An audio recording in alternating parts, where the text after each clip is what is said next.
के पहले अध्याय के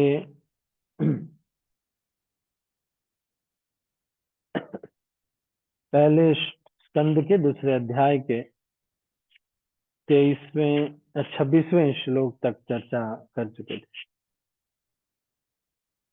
हाँ, 26वें नहीं, तो दूसरे अध्याय को हमने कर लिया था। तीसरे अध्याय को हमने शुरू किया।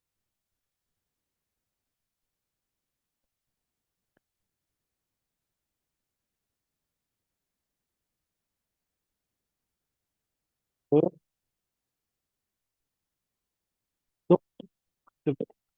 बाइफरकेशन इसका नुकसान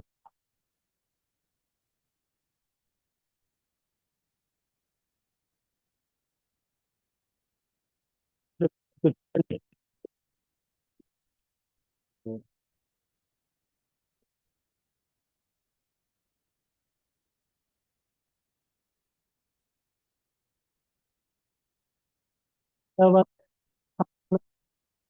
तो लोक विस्तरः तद्वै भगवतो रूपम विशुद्धम सत्वमूर्जितम।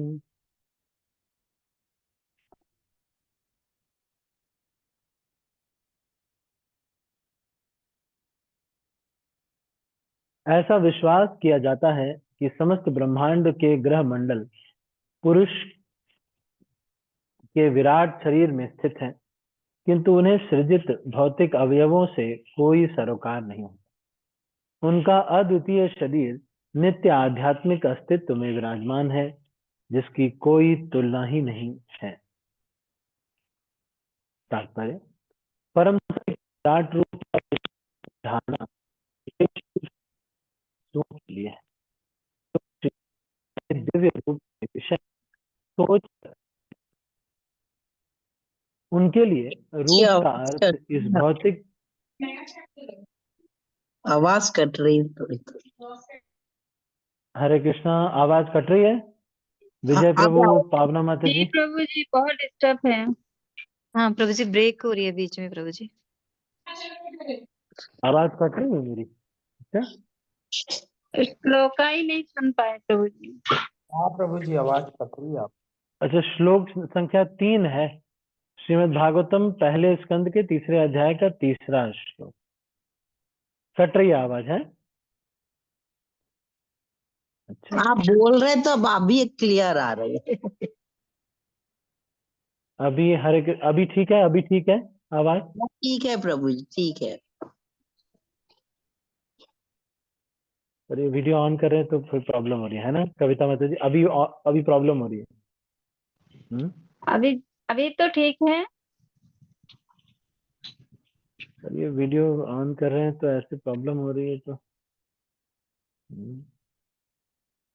चल ठीक है, देखते हैं। फिर होगा तो आप बीच में बता देना जब कटने लगेगी तो, ठीक है? जी जी प्रभु जी।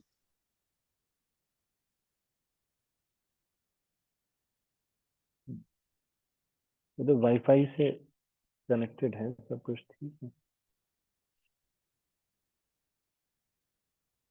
परम तात्पर्य श्रील प्रभुपाद जी के द्वारा, श्रील प्रभुपाद की जय। परम सत्य के विराट रूप या विश्व रूप की धारणा विशेष रूप से नव जिज्ञासुओं के लिए है, जो श्री भगवान के दिव्य रूप के विषय में सोच सकने में अक्षम होते हैं। उनके लिए रूप का अर्थ इस भौतिक जगत से संबंधित कोई वस्तु है। अतः प्रारंभ में श्री भगवान की शक्ति के विस्तार पर ध्यान एकाग्र करने हेतु परम की विरोधी कल्पना आवश्यक होती है, जैसा कि पूर्वार्ध में कहा जा चुका है।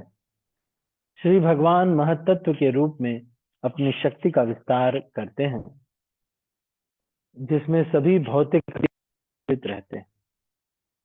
इस प्रकार से श्री भगवान की शक्ति का विस्तार तथा स्वयं श्री भगवान एक हैं, किंतु साथ साथ महत्व श्री भगवान से भिन्न भी है। फलस्वरूप श्री भगवान की शक्ति तथा श्री भगवान एक ही साथ भिन्न तथा अभिन्न है। इस प्रकार विराट रूप की अवधारणा विशेष रूप से निर्विशेषवादियों के लिए श्री भगवान के नित्य रूप से अभिन्न है। श्री भगवान का यह नित्य रूप महत तत्व की सृष्टि के पूर्व से विद्यमान रहता है और यहाँ पर इस बात पर बल दिया गया है कि भगवान के अनित्य रूप प्रकृति के गुणों से परम आध्यात्मिक या दिव्य है। यही दिव्य रूप श्री भगवान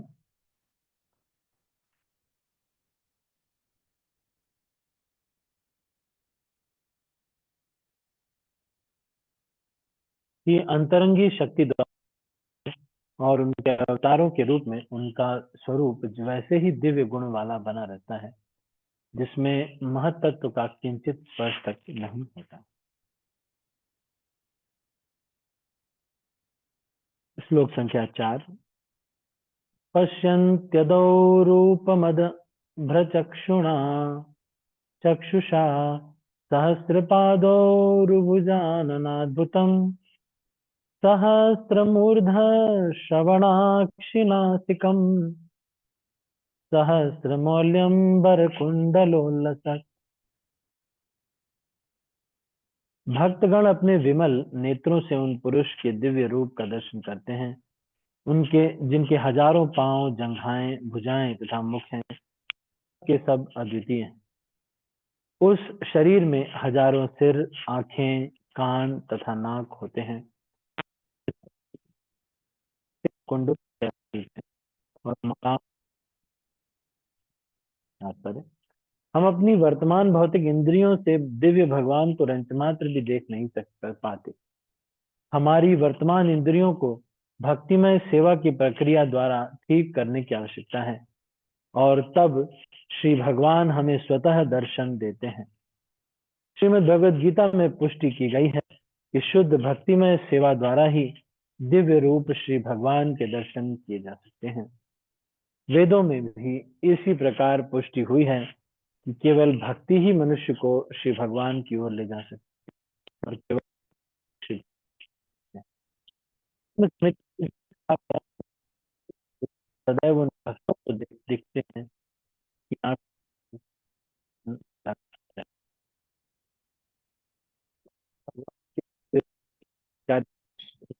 हरे कृष्ण प्रभु जी, आवाज फिर से कट रही है।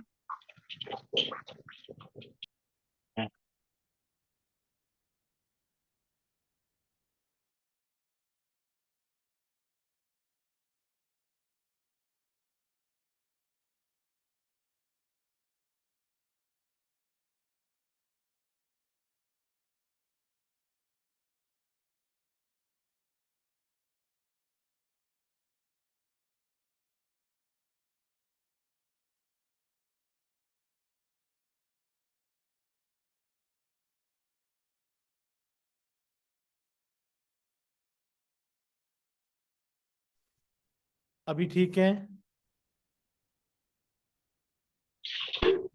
जी प्रभु।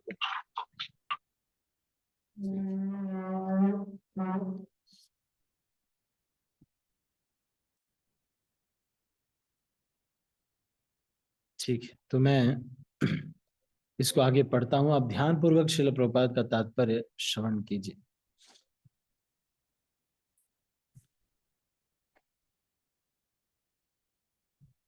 जिन्होंने भक्ति के अंजन से रंजित आंखों से उनका दर्शन किया है।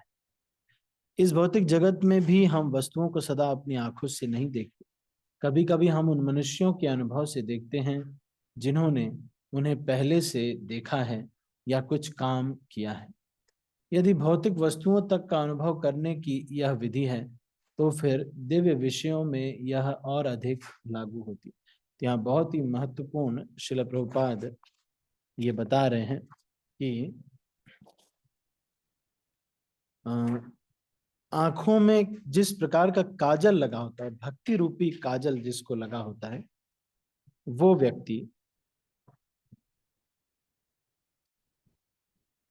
व्यक्ति जो है क्या होता है, कभी कभी हम उन मनुष्यों के अनुभव से देखते हैं तो भक्ति रूपी जिसके आंखों में काजल लगा होता है वो भगवान को देख पाता है। तो एक काजल लगाना वैसे सीखना चाहिए।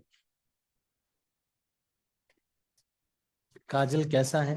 काजल ये भगवान वाला काजल। ये कैसा काजल है? प्रेम का काजल लगाना। भक्तों को देख करके बहुत अच्छा लगता, भगवान को देख करके भी मन में थोड़ा लगना, अरे हमारे ठाकुर जी। कई बार मैंने देखा है कि माताओं को बहुत प्रेम हो जाता है सच में, लेकिन ये श्रवण करके ना हमें भी हो सकता है।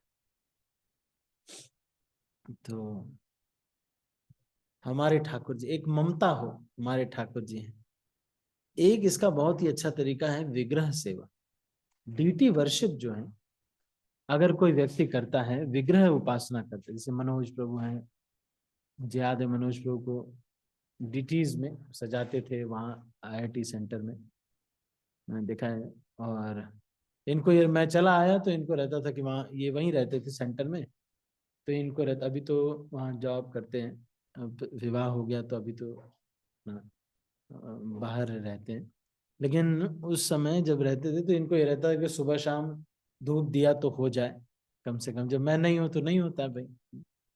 तो फिर तो ये जो है विग्रह सेवा करते करते धीरे धीरे रुचि हो, तो ठाकुर जी को लगेगा अरे यार ठाकुर जी को कुछ नहीं खिलाया, कुछ तो खिलाना चाहिए, चलो क्या आज कुछ करना, आप सोच पा रहे। सो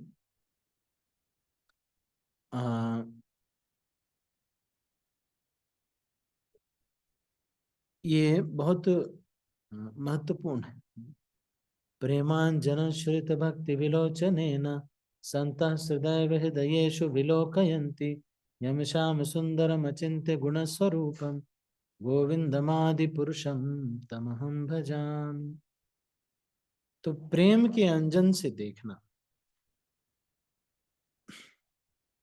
प्रेम की आंखों से भगवान को देखने पर तब हम देखेंगे, तो फिर वो वस्तुओं को नॉर्मल आंखों से नहीं, भगवान जब प्रेम के अंजन से कोई व्यक्ति देखता है तो उन्हें भगवान साफ साफ दिखते हैं। यदि भौतिक वस्तुओं तक का अनुभव करने की यह विधि है, तो यहाँ पे एग्जाम्पल दे रहे हैं अंजन लगाने का मतलब क्या है। तो कह रहे हैं जैसे कोई व्यक्ति को अगर अच्छे से सिखा दिया गया हो, पढ़ा दिया गया हो, तो वो उस आंख से जब देखता है तो उसको बहुत अच्छा लगता है, उसको ये लगता है कि ये है सही, ये ऐसे करना चाहिए। तो आप समझ पा रहे हैं इसका मतलब क्या है? इसका मतलब ये है कि ये काजल लगाने हमको आना चाहिए। कैसा? भक्ति वाला काजल। तो इस भौतिक जगत में भी आप देखेंगे, जैसे मान लीजिए कविता माता जी से मैं मिला या निधि माता जी से मैं मिला, तो मैंने बताया कि कविता माता जी तो ऐसे हैं वैसे हैं, अरे तो ओ हो इनका तो बता नहीं, ऐसे बहुत सारी चीजें बता दी। कह रहे पता नहीं तुमको, ये तो मन से पाकिस्तान से मिले हुए हैं, ऐसे वैसे सब बता दिया। तो अब जब निधि माता जी मिलेंगे कविता माता जी से तो क्या कहेंगे? हाँ, अगर वो बोलेंगे कि मैं तो सोच रही हूँ कि चली जाऊं अब थोड़े दिन के लिए दिल्ली। हाँ हाँ, दिल्ली से वही पाकिस्तान ही तो जाना है। तो क्यों सोच रहे हैं पता है आप? क्योंकि उस दृष्टि से, वो दृष्टि किसने दे दिया? मैंने। अब किसी ने बता दिया, मान लो ये जो है ये, अरे ये तो बहुत बड़े स्मगलर हैं, फिर अब उसी दृष्टि से देखते हैं। उसी प्रकार से ये जब भौतिक संसार में ऐसा होता है, वैसा ही फिर आध्यात्मिक जगत में भी होता है फोटो ही। जैसे देखो मेरे पीछे भगवान है राधा माधव जी, तो है फोटो ही अगर मान लो कहा जाए, लेकिन जब बार बार हम श्रवण करते हैं तो आंखों में वो काजल लग जाता है, और वो काजल से देखते हैं तो हमारे राधा माधव जी, हमारे ठाकुर जी, अरे न मैं, मेरे ठाकुर जी, है ना? एक प्रेम का काजल लग जाता है। तो इसी को यहाँ पर कह रहे हैं, मतलब काजल की दृष्टि से देखना हमको आता है, we are trained in this, उस दृष्टि से हमको देखना आता है। तो इन सब से हमको क्या करना चाहिए, इस तरह से भगवान को प्रेम से देखना चाहिए।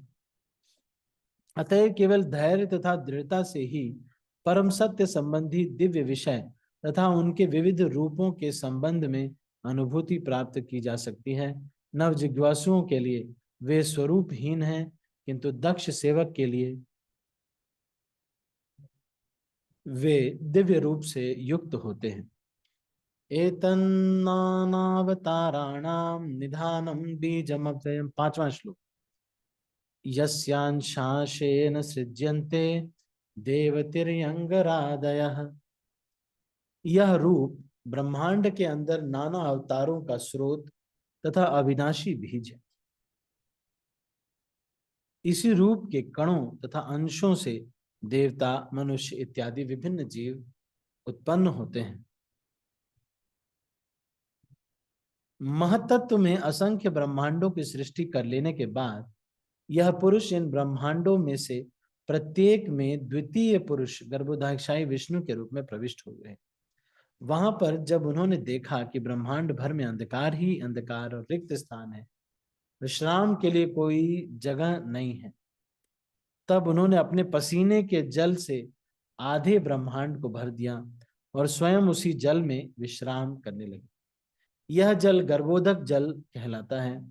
तब उनके नाभि से कमल नाल अंकुरित हुई और उस फूल की पंखुड़ियों पर ब्रह्मांड के प्रमुख शिल्पी ब्रह्मा का जन्म हुआ। ब्रह्मा ब्रह्मांड के शिल्पी बने और भगवान ने श्री विष्णु रूप में इस ब्रह्मांड के पालन का भार अपने ऊपर ले लिया।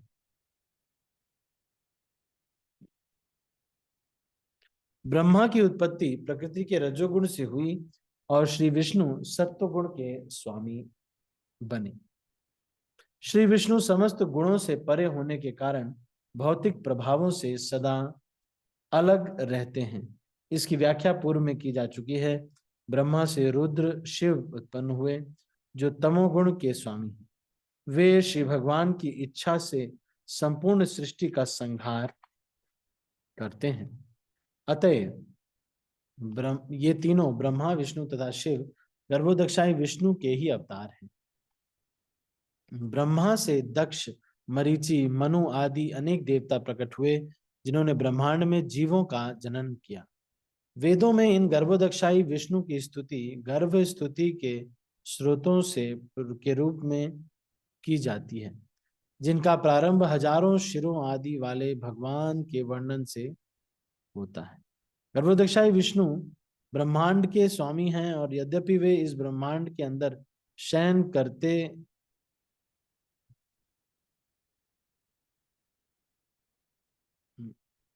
प्रतीत होते हैं, किंतु वे सदैव दिव्य हैं। इसकी भी व्याख्या की जा चुकी है। श्री विष्णु जो कि गर्भोदकशाही विष्णु के पूर्ण अंश हैं, विश्व भर के जीवों के परमात्मा हैं और वे ब्रह्मांड के पालनकर्ता या शिरोदकशाही विष्णु कहलाते हैं। इस प्रकार मूल पुरुष के 3 रूप जाने जाते हैं। इस ब्रह्मांड के भीतर जाने की जितने भी अवतार हैं वे इसी शिरोदकशाही विष्णु से उद्भूत होते हैं।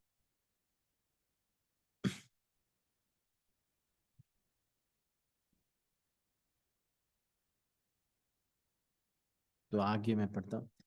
विभिन्न युगों में भिन्न भिन्न अवतार होते हैं और वे असंख्य हैं, किंतु जिनमें से कुछ अत्यंत प्रमुख हैं, यथा मत्स्य, कूर्म, वराह, राम, नरसिंह, वामन और अनेक दूसरे अवतार। ये अवतार लीला अवतार कहलाते हैं। इसके अतिरिक्त गुणावतार भी होते हैं, यथा ब्रह्मा, विष्णु, शिव, जो प्रकृति के विभिन्न गुणों के लिए उत्तरदायी हैं। भगवान श्री विष्णु परमेश्वर से अभिन्न हैं। शिव परमेश्वर तथा जीवों के बीच में स्थिति में है और ब्रह्मा सदैव जीव तत्व होते हैं। जो सर्वोच्च पुण्यात्मा जीव या भगवत भक्त है, श्री भगवान द्वारा उसको सृष्टि करने की शक्ति प्रदान की जाती है और वह ब्रह्मा कहलाता है। उनकी शक्ति सूर्य जैसी है। श्री मणि माणिक्यों द्वारा प्रतिबिंबित होती है।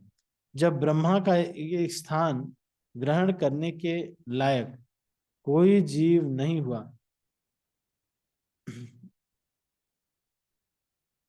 कोई जीव नहीं होता तो भगवान स्वयं ब्रह्मा बनकर इस कार्यभार को ग्रहण करते हैं। शिव कोई सामान्य जीव नहीं है, वे श्री भगवान के पूर्णांश हैं, लेकिन भौतिक प्रकृति के प्रत्यक्ष संसर्ग में रहने के कारण उन्हें श्री विष्णु जैसा दिव्य स्थान प्राप्त नहीं है। उनमें दूध तथा दही जैसा अंतर है।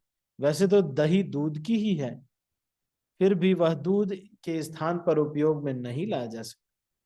इसके उपरांत मनुओं के अवतार आते हैं।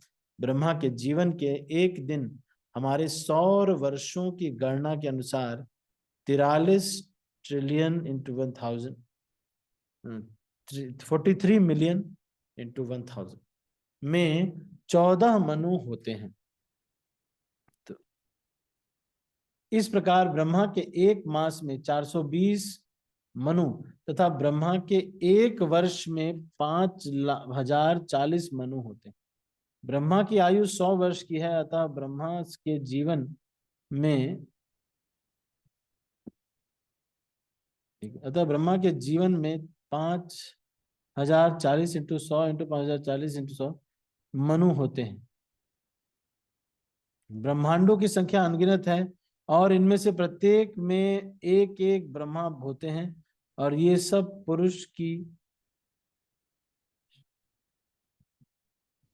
के श्वास छोड़ने और लेने जितने समय में उत्पन्न और विनष्ट हो जाते हैं।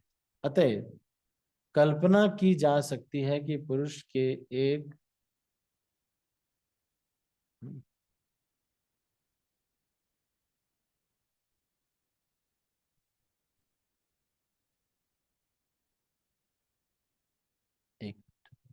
ब्रह्मांडों की संख्या अनगिनत है और इनमें से प्रत्येक में एक एक ब्रह्मा होते हैं, और ये सब पुरुष के शाश्वत छोड़ने और लेने जितने समय में श्वास छोड़ने और लेने जितने समय उत्पन्न तथा विनष्ट हो जाते हैं।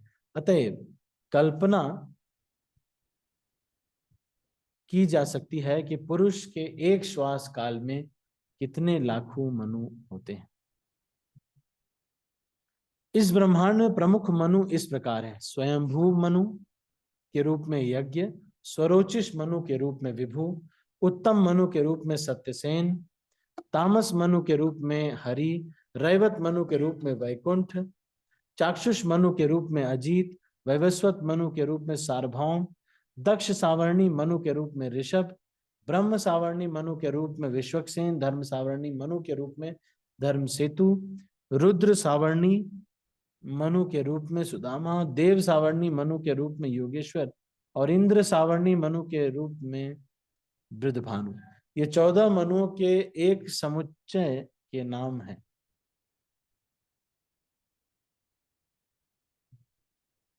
फिर युगावतार भी होते हैं। युगों के नाम है सतयुग, द्वापर, त्रेता, कलयुग। प्रत्येक युग के अवतारों का रंग भिन्न होता है। ये रंग हैं श्वेत, लाल, काला, पीला। एक मिनट।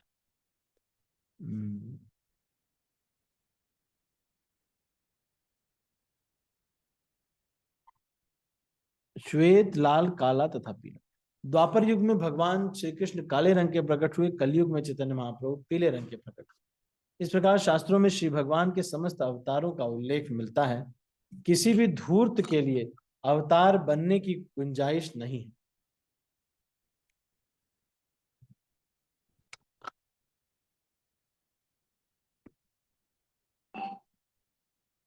क्योंकि अवतार का उल्लेख शास्त्रों में रहता है। कोई भी अवतार अपने आप को ईश्वर का अवतार घोषित नहीं करता, अपितु ऋषिगण शास्त्रों में उल्लिखित लक्षणों के आधार पर उन्हें स्वीकार करते हैं। शास्त्रों में अवतार के लक्षणों तथा उनके द्वारा संपन्न होने वाले विशेष कार्यों का उल्लेख रहता है। प्रत्यक्ष अवतारों के अतिरिक्त असंख्य शक्तावेश अवतार होते हैं, इनका भी प्रामाणिक शास्त्रों में उल्लेख मिलता है। ऐसे अवतारों को प्रत्यक्ष तथा अप्रत्यक्ष दोनों प्रकार से शक्ति प्राप्त रहती है। जब उन्हें प्रत्यक्ष शक्ति मिली है तो वे अवतार कहलाते हैं, किंतु जब उन्हें अप्रत्यक्ष शक्ति मिली तब वे विभूतियां कहलाते। प्रत्यक्ष शक्तावेश अवतारों में कुमारगण, नारद, पृथु, शेष, अनंत आदि। जहां तक कि विभूतियों का संबंध है, इनका स्पष्ट वर्णन विभूति योग अध्याय में हुआ है। ऐसे समस्त प्रकार के अवतारों के स्रोत गर्भोदक्षाई विष्णु हैं। ठीक है, तो यहाँ पर अलग अलग प्रकार के मनुओं की गणना है, तो सारे फैक्ट्स ही हैं। तो हम जो है इसको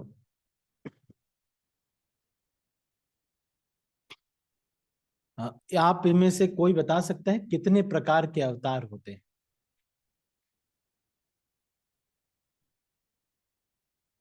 कितने प्रकार के अवतार होते हैं, कोई बता सकता है? प्रभु जी कितने 6 प्रकार? प्रकार के होते हैं जहां तक मैंने सुना है, 6 प्रकार के। हाँ बेटा बताओ। एक तो प्रभु जी पुरुषावतार होता है, और युगावतार, और अभी हमने शक्त्यावेश अवतार। प्रभु जी बाकी भूल गई हूँ, सॉरी। लीला अवतार, गुणावतार, मनवंतर अवतार, 3 तो आपने बता दिए थे, बाकी 3 मैंने बता शक्तावतार भी है ना प्रभु जी, अंशावतार, शक्तावतार। दिए। याद होना चाहिए, है ना? किसको नहीं आता ये जो चाबी टालने वाला वो बना हुआ ना बुक, वहाँ पर। लक्ष्मी जी आपने, ठीक है, तो ये अवतारों के बारे में आपको पता होना। चलो मैं ये तो एक ये कह रहे हैं कि कुछ विभूतियां हैं, कुछ अवतार। ठीक है, तो प्रत्यक्ष अवतारों की असंख्य शक्तावेश अवतार हो सकते हैं।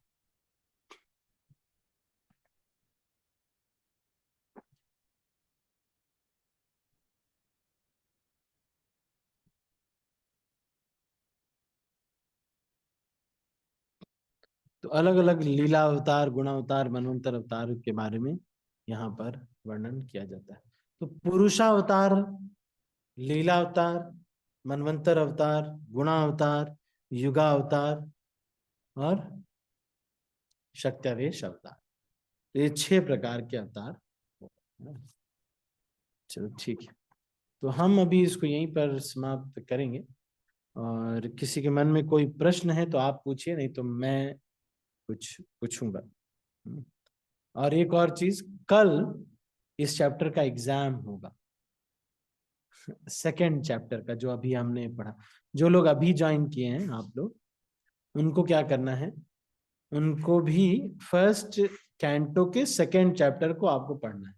मैंने कल श्रीमद् भागवतम शेयर किया है, तो आप फर्स्ट कैंटो के सेकंड चैप्टर को आप पढ़ लीजिए। ठीक है, फर्स्ट कैंटो के सेकंड चैप्टर को आपको पढ़ना है, उसी में से एग्जाम आएगा।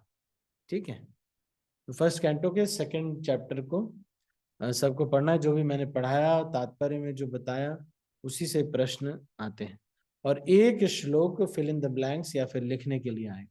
टोटल 10 क्वेश्चन होंगे, कल एग्जाम होगा। याद रखिए, फर्स्ट कैंटो सेकंड चैप्टर का कल 3 तारीख मंगलवार को एग्जाम होगा। ठीक है, तो आप सब लोग ये एग्जाम ये इसको पढ़ के आइएगा, ताकि वो 10 क्वेश्चन आप दे सकें। किसी के मन में कोई प्रश्न है? एनी क्वेश्चंस और कमेंट? प्रभु जी, हाँ शिखा माता। प्रभु जी, आपने जो ब्रह्मा जी की एज बताई है, जैसे उनके 100 वर्ष जो होते हैं वो 1000, मतलब 1000 इंटू वो होते हैं, मतलब 43 मिलियन आपने जो बताया। हाँ हाँ हाँ, ठीक है। हरे कृष्णा प्रभु जी। हाँ मनोज बिल्कुल। प्रभु जी, भक्ति में, भक्ति शब्द में तो प्रेम ऑटोमेटिक उसमें इन्वॉल्व है, तो प्रभुपाद जी ने अलग से प्रेमा भक्ति के बारे में बोला है, प्रेमा भक्ति करना है।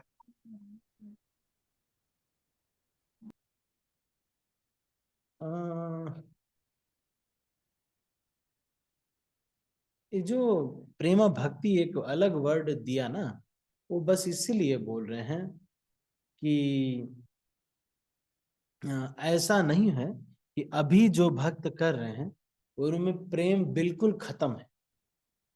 थोड़ा है, लेकिन किसी प्रकार से, मतलब ऐसे बहुत मन नहीं करता है, फिर जब करते हैं तो बहुत प्रेम से करते हैं। ऐसे भी तो बहुत सारे लोग होते हैं, जैसे मान लो कि उनका मन नहीं रहता कभी कुछ करने का, लेकिन जब करते हैं तो बहुत प्रेम से करते हैं। वैसे ही हाल यहाँ पर भी, लेकिन जो भगवान से जो प्रेमा भक्ति जो होती है वो स्तर क्या है, वो स्वतः स्फूरित स्पॉन्टेनियस प्रेम, स्पॉन्टेनियसली लग रहा है कि अरे भगवान को ऐसे, भगवान को ये सेवा करनी चाहिए, मुझे कुछ करना चाहिए।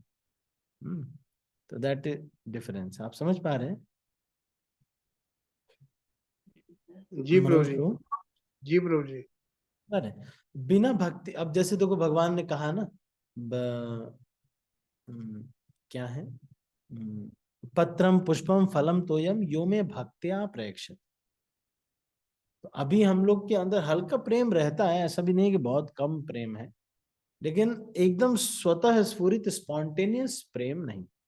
तो अब हमको कैसे विकसित करना है कि उसको जो है पढ़ना भी है कि कैसे विकसित होगा स्पॉन्टेनियस प्रेम, है ना? नहीं, लेकिन जब हम सेवा कर रहे हैं तो भी हमको प्रयास करना है कि हम प्रेम से भगवान की सेवा जो है करेंगे, और प्रेम से सेवा करेंगे भगवान की तो उसमें थोड़ा तो प्रेम बढ़ेगा।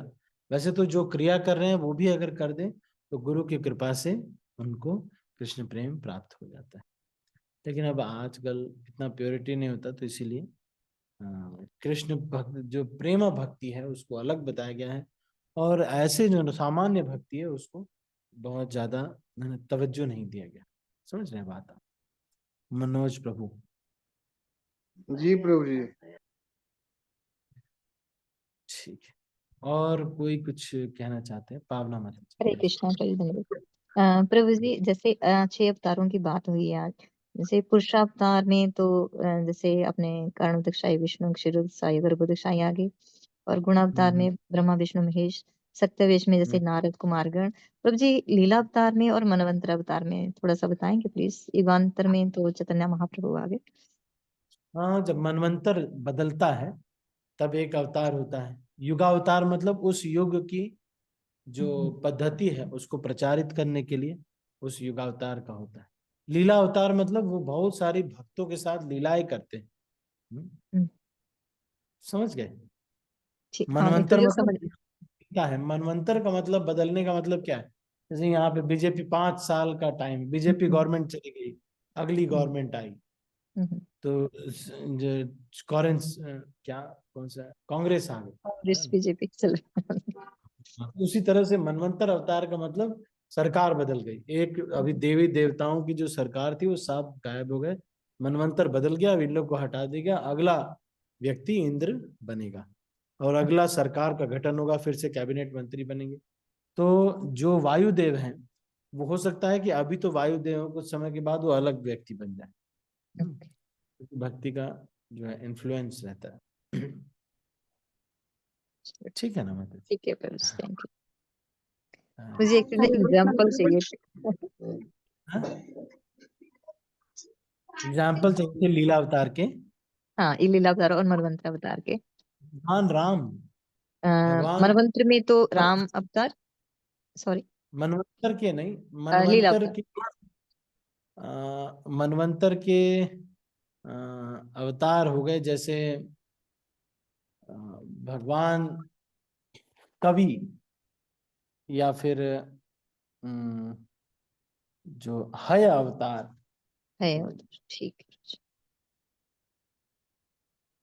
तो मैं अभी बता दूं, उसमें बहुत बड़ा ज्यादा लीला नहीं करते हैं पर कुछ एक थोड़ा मैं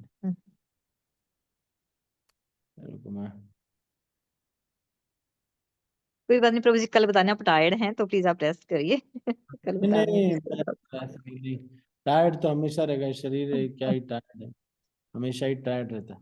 तो पुरुष अवतार कौन कौन से पता है आपको? लीला अवतार में आ गए हाँ जी। तो जो पास टाइम के लिए है ना जो अवतार होते हैं वो रामचंद्र, कृष्ण, बुद्ध, कल्कि, हाँ जी, कल की, ठीक है। बलराम जी, सब लीला अवतार है। लीला अवतार, अवतार आपको पता है ना, ब्रह्मा हाँ विष्णु। जी, हाँ जी। मनवंतर अवतार भगवान यज्ञ, भगवान विभु, सत्यसेन, हरि, भगवान वैकुंठ, भगवान अजीत। जो आपकी अजीत भगवान है जो कि जो उसको उसको मारे, भगवान हरि जो हैं ये उसको मारने के लिए भगवान ने अवतार लिया था।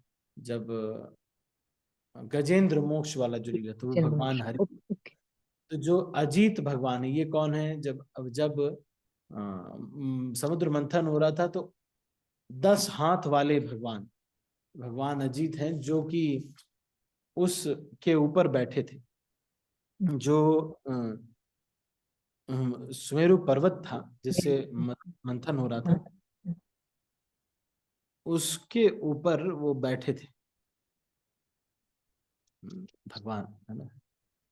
तो वो उसको पकड़ने के लिए, नहीं तो खींचेंगे तो साइड साइड में चला जाएगा, तो ऊपर भी टाइट होना चाहिए, नीचे भी टाइट होना चाहिए। तो उसको पकड़ने के लिए भगवान जो है वो अवतार, है ना। फिर एक मनवंतर का मतलब यही है कि जब सरकार बदलने के लिए आए, सरकार बदलने के लिए आए, जैसे हमारे तो और भी हैं, धर्म, विश्वक्सेन, ऋषभ, ये सब अवतार हैं। फिर युगावतार हैं जो युग का धर्म का प्रचार करने के लिए आते हैं। तो सतयुग में कौन अवतार हुए जो कि युगावतार है? हो सकता है कि उसी युग में फिर जो लीला अवतार भी हो, अलग हो, है ना। तो कृष्ण जो है वो आते हैं। फिर उसके बाद सतयुग में कौन आता है? कर्दम मुनि के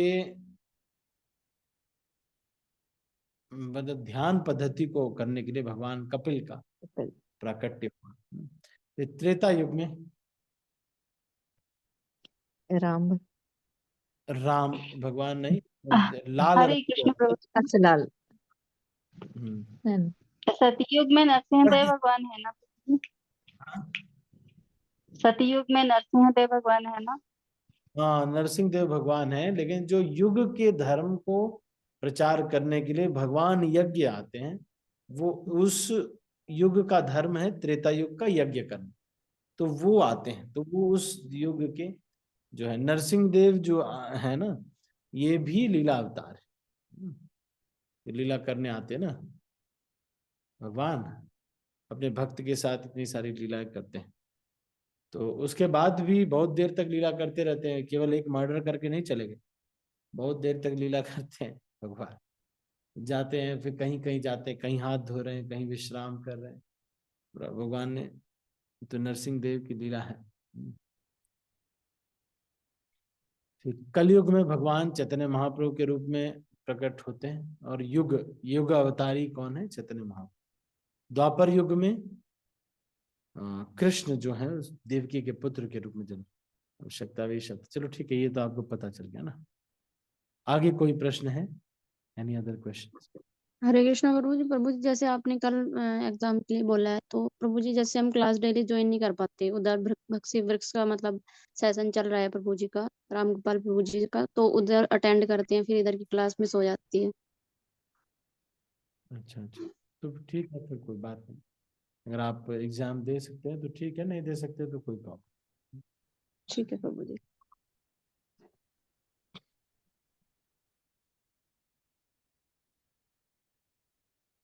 ठीक है, तो अभी हम इसको यहीं पर समाप्त करेंगे। आप सभी भक्तों का बहुत बहुत धन्यवाद। मैं सब हरे भक्तों को कृष्णा प्रभु जी। हाँ हाँ प्रभु जी, आपने 6 अवतार बताए थे ना, 5 तो याद हो गया, छोटा छोटा कौन सा है? गुण अवतार, पुरुषावतार, लीला अवतार, मनवंतर अवतार, युगावतार, मनवंतर योगा अवतार, और एक और शक्त्यावेश अवतार। है प्रभु जी, कौन सा? शक्त्यावेश अवतार, शक्त्यावेश, शक्ता शक्त्यावेश, हाँ, शक्त्यावेश। शक्ति। Hare Krishna Prabhu ji, thank you. Thank you, thank you. ठीक है, तो अभी इसको यहीं पर समाप्त करते हैं। आप सभी का बहुत बहुत धन्यवाद। हरे कृष्णा। मैं सब भक्तों को अनम्यूट कर रहा हूँ और फिर इस